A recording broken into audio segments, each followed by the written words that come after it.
Hello everyone, it's time for another minor mechanical update. Don't expect any great shakes in this one, but tomorrow is MOT day for Chevy Charade. We've had a bit of a battle with the rear brake adjusters to get a good handbrake again.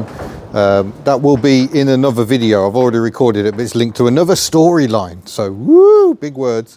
That will be coming in a future video. But yeah, a bit of a game, but so far, as a chicken, over the space of a week, that handbrake seems to be holding very, very nicely indeed. And what else is good is we've probably done 1,000 miles since fitting the new O2 sensor, and the computer says the check engine light has not been triggered. There have been no faults recorded since that change went ahead. Running better than ever, driving absolutely beautifully.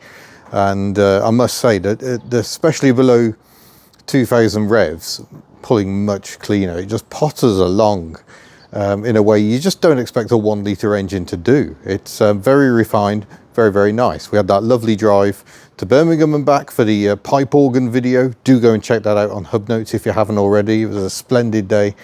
But yeah, just doing some more MOT prep. And one of those things is the check engine light, which we previously taped over because for the driving test, which was sadly a fail, there must be no warning lights. And at that stage, we hadn't yet fitted the new O2 sensor. I was still waiting for it to arrive. It ended up coming from Amayama, genuine Daihatsu O2 sensor. So we just taped over the light and thought that'll do. But the MOT man should be hot to such things. They should note that the light doesn't come on as part of the pre-start check. So at the very least, it should be an advisory. I don't think it's a fail to have a check engine. It might be these days, actually. Don't quote me on that. I'm not an MOT tester. This is why I get my cars MOT tested. A, because the law says you have to, and B, because it's nice to have a professional look at your car every now and then. So I've already started the work today, which is ripping the dashboard out. This bit just pulls off, and it's all this section here, which then gives you access to the 4 screws that hold this in, and then I should be able to simply pull this out, he says.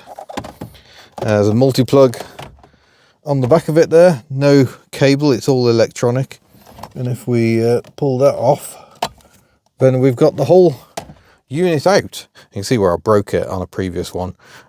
Miss Hubnut not very happy about that, and it turns out a waste of time. You don't actually have to do that. I'm going to take you into the unit and show you what happens next. So this is the bit that scares me, frankly. You've got to pull off these clips to get the back off. That one actually broken, and yeah, hardly surprising, but there's so many of them. Oh, that one's broken as well. You've got to try and get them all off at the same time, and I haven't got to go very far, but nonetheless far enough that you can actually get them to disengage. But trying to get them all off at the same time, it's quite challenging. Slightly warmer today than it was the last time I did this, which may help us, because the colder it is, the more brittle the plastic tends to get. I'll just keep going all the way around. That one's broken off. Yeah, that one's okay. Now we've got to flip it over and get the ones off on the bottom. Oh, what a piddly job this is.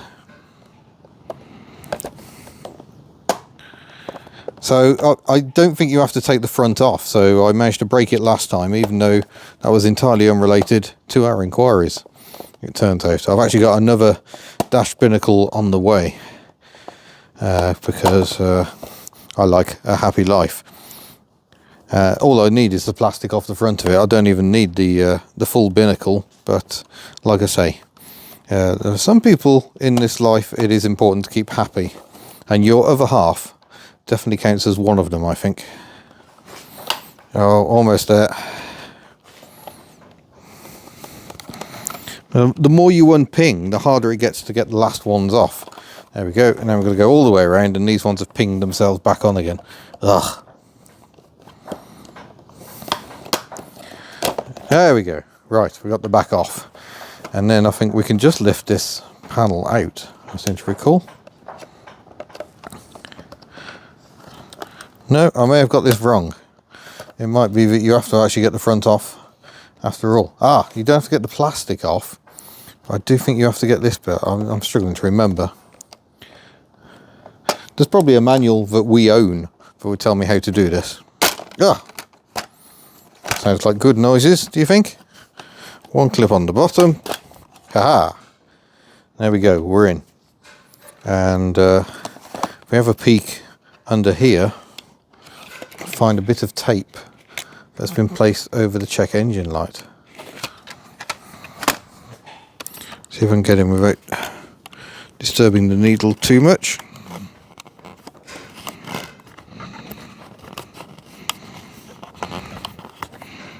Sorry for all the various noises. There we go. Our tape is out. It's another very windy day.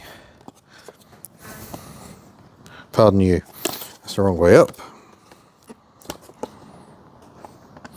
We've got a thing comes through there. That little thing sticks out, so you have to get that in the right place.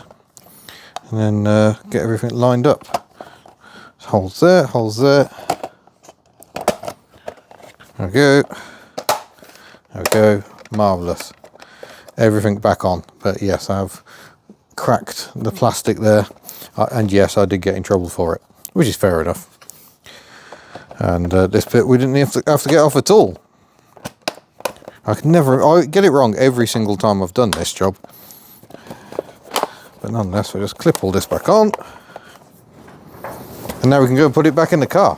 Whoa, jeepers. There we go, all back in place for now until I can get a replacement. Just check we're in neutral. There's the check engine light. Start the engine. Check engine light goes out, as do those other lights eventually. We got loads of fuel. What's going on? Why have we got no fuel? Okay, looks like I'm going to have to... oh no, there we go. Oh, it must just be because the dash has reset effectively, so it's reworking out the fuel gauge. So just like last week, next time you see me in this car, we'll hopefully be happy post MOT. Can we do it 2 weeks on the trot? And she passed. Not even a single advisory, an advisory-free MOT, quite rare for me. So that is very, very pleasing. Tester full of appreciation for all the welding work that's done. And yeah, we just had to tweak the headlamp alignment on one headlamp, which is surprising. That's the side that had the bump, which we still need to get sorted out. So that's nice, but it's raining, so I'm getting back in the car now. Ugh. It is a most unpleasant day. Oh, there we go. But yeah, very, very satisfying. We've put so much effort and work into this car. And Miss Hubnut is absolutely thrilled. She's back home, a little unwell at the moment, sadly, which is why she hasn't been in videos of late. But this should cheer her right up. We've only done about 4,000 miles in this car over the past year. But yeah, hopefully many more to come. So thank you very much for watching. Don't forget to head to the Hubnut store. We've got some lovely Chemi merchandise now available in child size t-shirt forms. Bright orange, very eye-catching. And we'll see you in a future video. Farewell. Look, no check engine light. Legitimately.